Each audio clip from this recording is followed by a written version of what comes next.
نحمده ونصلي على رسوله الكريم اما بعد فاعوذ بالله من الشيطان الرجيم بسم الله الرحمن الرحيم رب اشرح لي صدري ويسر لي امري واحلل عقدة من لساني يفقهوا قولي۔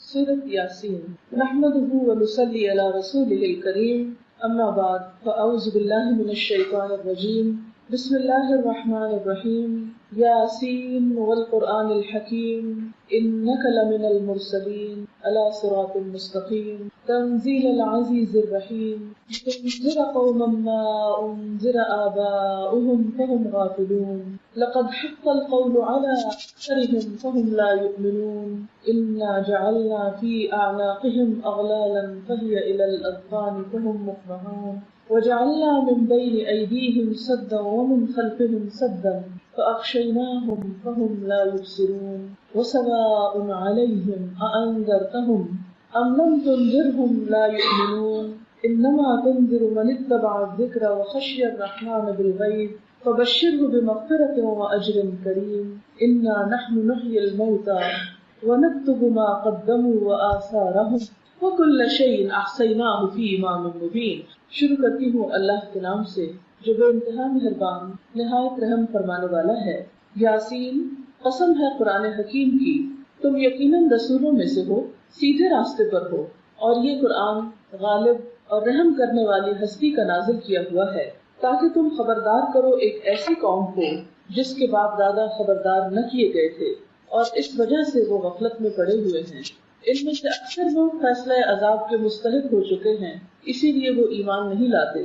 ہم نے ان کی گردنوں میں توق ڈال دیے ہیں جن سے وہ تھوڑیوں تک جکڑے گئے ہیں، اس لیے وہ سر اٹھائے کھڑے ہیں۔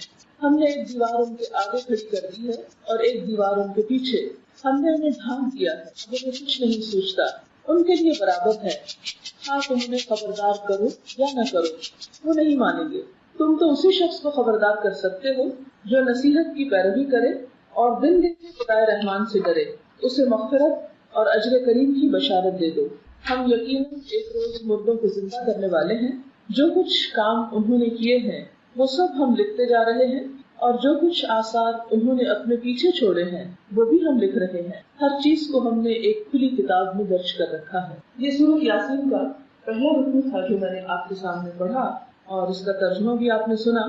سورۃ یاسین شاید قرآن پاک کی وہ واحد سورت ہے جس کو ہم اپنی زندگی میں بہت زیادہ پڑھتے ہیں۔ سورۃ فاتحہ ایکسیپشنل کیس ہے، چونکہ وہ نمازوں میں پڑھتے ہیں اور اس کا پڑھنا لازم ہے، اس لیے اس کو تو زیادہ پڑھا ہی جاتا ہے، لیکن اس کے علاوہ عام روزمرہ زندگی میں ہم سورۃ یاسین کو بہت زیادہ اپنے مطالعے میں لاتے ہیں۔ سورۃ یاسین قرآن پاک کے اندر اپنے معنی کے اعتبار سے، اپنے سبجیکٹ کے اعتبار سے ایک بہت اہم مقام رکھتی ہے۔ اس کا نام یاسین حروف مقطعات پر مشتمل ہے، اور جیسا کہ آپ جانتے ہیں کہ یہ لکھے تو اکٹھے جاتے ہیں لیکن پڑھے الگ الگ جاتے ہیں۔ یا سین دو حروف کا مرکب ہے۔ بعض لوگوں نے اس کا معنی بتانے کی کوشش کی ہے، تو یا عربی میں اے کو کہتے ہیں، جیسے ہم کہتے ہیں یا اللہ، تو اس کا مطلب ہوتا ہے اے اللہ، تو یا کا مطلب ہے اے، اور سین کا مطلب ہے سید، سردار، اور اس سے مراد نبی صلی اللہ علیہ وسلم ہے۔ یا بعض لوگوں نے کہا کہ نہیں، اس سے مراد، سین سے مراد انسان ہے، اے انسان، یعنی اس صورت میں انسان کو مخاطب کیا گیا ہے۔ تو یاسین اے انسان والقرآن الحکیم، قسم ہے قرآن حکیم کی، قرآن کی قسم کھائی جا رہی ہے، اور صرف قرآن کی نہیں بلکہ قرآن کی صفت بھی ساتھ شامل ہے۔ کون سی صفت؟ کہ یہ ایک حکمت والی کتاب ہے، یعنی قرآن کے اندر جو مضامین آئے ہیں، جو باتیں کہی گئی ہیں، جو چیزیں بتائی گئی ہیں، ان میں سے ایک ایک چیز بہت حکمت سے بھری ہوئی ہے، بہت فائدے کی ہے، بہت عقل مندی کی باتیں ہیں، اور قرآن کے اندر پایا جانے والا یہ وزڈم اس بات کی گواہی دیتا ہے کہ یہ کتاب اللہ کی طرف سے ہے اور محمد رسول اللہ صلی اللہ علیہ وسلم کے رسول ہونے پر ایک دلیل ہے۔ آپ جانتے ہیں کہ نبی صلی اللہ علیہ وسلم مکہ میں 40 سال تک رہے اور لوگوں کے ساتھ میل ملاقات رہی۔ اس 40 سال کے عرصے میں کبھی بھی آپ نے کوئی ایک بھی ایسی آیت یا ایسی بات زبان سے نہیں نکالی۔ یکایک 40 سال کے بعد آپ نے ایسا کلام سنانا شروع کیا جو اس سے پہلے کبھی کسی کی اپروچ میں ہی نہیں تھا، کبھی کسی نے اس کے بارے میں سوچا ہی نہیں تھا کہ نہ یہ شعر ہے اور نہ یہ نثر ہے. اگر آپ اس کو ایک پروز کہیں تو یہ پروز پہ پورا نہیں اترتا، اور اگر آپ اس کو شعر کہیں تو یہ پراپر جس طرح شعر ہوتے ہیں وہ بھی نہیں. تو لوگ اس بات پر حیران بھی تھے، پریشان بھی تھے کہ یہ کیا چیز ہے. لیکن دوسری طرف وہ حضور اکرم صلی اللہ علیہ وسلم کو نبی ماننے کے لیے بھی تیار نہ تھے. وہ یہ کہتے تھے کہ ایک شخص جو ہم ہی میں سے ہے، ہم کیسے مان لیں کہ ایک فرشتہ اس کے پاس آتا ہے اور وہ اللہ کا نبی ہو گیا ہے. اور اس میں کچھ ان کی انا بھی شامل تھی، تکبر بھی شامل تھا. ظاہر ہے کسی کو نبی ماننا اس کی بڑائی کو ماننا ہے، اور کسی دوسرے انسان کی بڑائی کو مان لینا یہ انسان کی اپنی شکست کو بعض اوقات تسلیم کرنے کے برابر ہوتا ہے. تو جو متکبر لوگ ہوتے ہیں، تکبر پسند کرنے والے، خود پسند لوگ، انا کے شکاری، وہ لوگ کبھی بھی کسی کے پاس خیر اور بھلائی کو تسلیم نہیں کرتے، اس کا اعتراف نہیں کرتے، اس کو مانتے نہیں. اور اس طرح بسا اوقات وہ ایک اچھی چیز سے، ایک اچھی خیر سے محروم بھی ہو جاتے ہیں. بہرحال جب لوگوں نے آپ کا انکار کیا تو اللہ تعالیٰ نے قرآن پاک کو گواہ بنایا کہ دیکھو یہ کتاب بتاتی ہے کہ یہ شخص ایک سچا رسول ہے، کیونکہ اس کتاب کے علاوہ اپنی عام روزمرہ زندگی میں جو گفتگو وہ کرتا ہے وہ بھی اس سے بالکل مختلف ہوتی. ابھی آپ احادیث اگر پڑھیں تو آپ دیکھیں گے کہ احادیث جو حضور صلی اللہ علیہ وسلم کا اپنا کلام ہے وہ بالکل مختلف ہے، اگرچہ اس میں بھی بڑی حکمت کی باتیں ہیں، بہت اچھی اچھی نصیحتیں ہیں، بہت خوبصورت سینگز ہیں آپ کی، لیکن پھر بھی وہ اپنے زبان کے اعتبار سے، اپنے لینگویج کے سٹائل کے اعتبار سے قرآن سے بالکل مختلف ہے.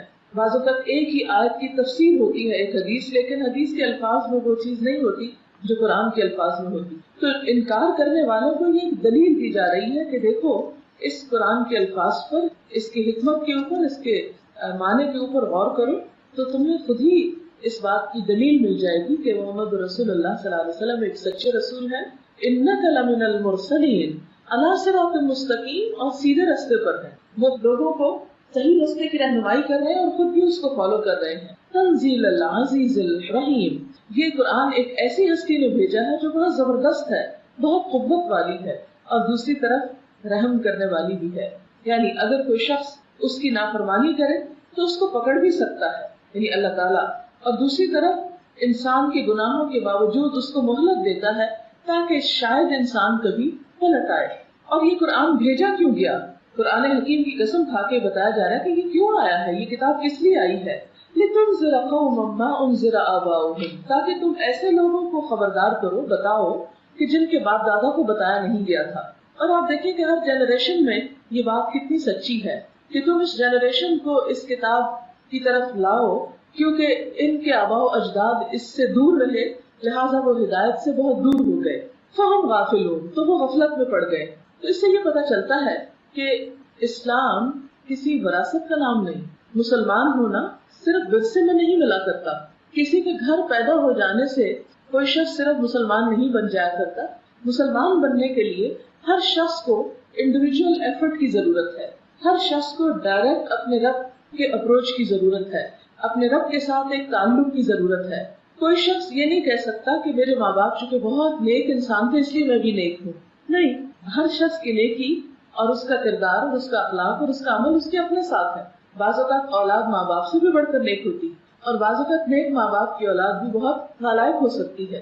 یہ ایسے ہی ہے جیسے کوئی شخص یہ نہیں کہہ سکتا میں ڈاکٹر ہوں کیونکہ میرے والد ایک ڈاکٹر تھے. کبھی آپ کسی ایسے شخص کو ڈاکٹر ماننے کو تیار نہیں ہوں گے کہ جس کے والدین ڈاکٹر ہوں. ڈاکٹر بننے کے لیے ایک شخص کو خود اپنی پرسنل ایفرٹ کی ضرورت ہوتی. اسی طرح ایک اچھا انسان بننے کے لیے، ایک مسلمان بننے کے لیے ہر انسان کو خود اپنی کوشش اور اپنی محنت کی ضرورت ہے. یہی چیز یہاں پر بتائی گئی کہ تم ان لوگوں کو دین کی بات بتاؤ، اچھائی کے راستے پر لاؤ، کیونکہ بہت عرصے سے یہ اس تعلیم سے دور رہے، ان کے ماں باپ بھی دور تھے، وہ غفلت میں پڑ گئے تو ان کا اثر ان پہ بھی آ پڑا، تو انہیں اس غفلت سے نکالو. لیکن بات یہ ہے کہ ان میں سے اکثر لوگ فیصلہ عذاب کے مستحق ہو چکے ہیں، اس لیے وہ نہیں مانتے. کہ نبی صلی اللہ علیہ وسلم نے جب بتانا شروع کیا تو بہت سارے لوگوں کے لیے یہ پیغام اور یہ بات ایک نئی بات تھی. اور آپ نے دیکھا ہوگا کہ ہر نئی بات کو لوگ شروع میں ناپسند کرتے ہیں، پھر اس کے بعد آہستہ آہستہ اس کو ایکسپٹ کرنے لگتے ہیں. یہ انسان کی فطرت ہے. مثلاً آپ دیکھیں کہ ایک چھوٹے بچے کو ایک ماں پہلی دفعہ مرچوں والا سالن کھلاتی ہے تو وہ اس پر منہ بناتا ہے اور اس کو تھوک ڈالتا ہے اور اس کو نہیں کھانا چاہتا. لیکن تھوڑا تھوڑا چکھاتے چکھاتے ایک دن ایسا آتا ہے کہ اس کا مرچوں کے بغیر کھانے کا دل نہیں چاہتا. بالکل اسی طرح کوئی بھی نئی فوڈ جب ہم ٹرائی کرتے ہیں تو وہ تھوڑی سی اجنبی لگتی ہے. بعض اوقات اس کا ٹیسٹ، اس کی خوشبو اچھی نہیں لگتی. آپ نے زیتون کے بہت فائدے سنے ہوں گے. جو اولیو آئل ہوتا ہے وہ کولیسٹرول فری ہوتا ہے، لیکن اس کے باوجود چونکہ ہم لوگ یوز ٹو نہیں اس کو کھانے کے، تو اس میں پکی ہوئی چیز ہم شوق سے نہیں کھاتے یا کھا نہیں سکتے. لیکن جن علاقوں میں لوگ اسے کھاتے ہیں وہ دوسرا تیل استعمال نہیں کر سکتے. تو یہ ایک بالکل انسانی فطرت ہے کہ کوئی بھی نئی چیز انسان کے سامنے جب آتی ہے تو اسے بہت آسانی کے ساتھ وہ قبول نہیں کر سکتا. اس لیے اللہ تعالیٰ فرماتے ہیں کہ تم ان کو خبردار کرو. اور ان میں سے بہت سارے لوگ جو ہیں وہ اس پیغام کو نہیں بھی مانیں گے. اور اس کی ایک اور وجہ یہ ہوتی ہے کہ انسان کسی چیز کو کیوں نہیں مانتا. ایک وجہ تو یہ کہ نئی چیز ہے، اسے ایکسپٹ کرنے میں دیر لگ گئی. لیکن آپ دیکھیں گے کہ جن لوگوں کے دل کھلے ہوتے ہیں وہ نئی چیز کو بھی آہستہ آہستہ، جو براڈ مائنڈیڈ لوگ ہوتے ہیں، آہستہ آہستہ ایکسپٹ کر لیتے. اور جس کے ذہن میں وسعت ہوتی ہے اتنی جلدی اس کو ایکسپٹ کرتے. کچھ لوگ ایسے ہوتے ہیں کہ جن کو بات سمجھ میں بھی آ جاتی ہے، لیکن اپنی تنگ نظری کی وجہ سے، اپنے دل کی گھٹن کی وجہ سے، اپنی کوتاہ نظری کی وجہ سے وہ اس کو ایکسپٹ نہیں کرتے. یہاں ایسے ہی لوگوں کی بات کی گئی کہ وہ اپنی دنیا میں جینا چاہتے ہیں، اپنی مرضی کے مطابق زندگی بسر کرنا چاہتے ہیں. اس لیے نبی اکرم صلی اللہ علیہ وسلم جو کچھ ان کو دے رہے ہیں وہ نہیں مانیں گے. اِنَّا جَعَلْنَا فِي أَعْنَاقِهِمْ أَغْلَالًا، ہم نے ان کی گردنوں میں توق ڈال دیے. توق کہتے ہیں اس کڑے کو جو پرانے زمانے میں قیدیوں کی سزا کے لیے گردن میں جکڑ دیا جاتا تھا، جس کی وجہ سے وہ موو نہیں کر سکتے. اور آپ دیکھیں کہ اگر تھوڑی دیر کے لیے بھی آپ اگر گردن کو موو نہ کریں تو ایک بہت تکلیف دہ چیز ہو جاتی. فرمایا یہ سمبل ہے، توق ایک سمبل ہے گردن کو اکڑانے کا. اور گردن کو اکڑانا سمبل ہے کس کا؟ تکبر کا. فرمایا کہ ان کے تکبر کی وجہ سے یہ لوگ حق کو نہیں مانتے. تکبر کیا ہے؟ کہ میں زیادہ اچھا ہوں، میں زیادہ عقل مند ہوں، میں زیادہ جانتا ہوں، میں زیادہ بہتر ہوں. جیسے کہ شیطان کو اللہ تعالیٰ نے حکم دیا تھا کہ انسان کو سجدہ کرو. شیطان نے کیا کیا؟ کہا انا خیر منہ، میں اس سے بہتر ہوں. خلقتنی من نار وخلقتہ من طین، مجھے تو نے آگ سے پیدا کیا، اس کو مٹی سے پیدا کیا، میں زیادہ اچھا ہوں، میں اس کے آگے کیوں جھکوں. لہٰذا اس کا یہ انکار اس کے تکبر کی وجہ سے تھا.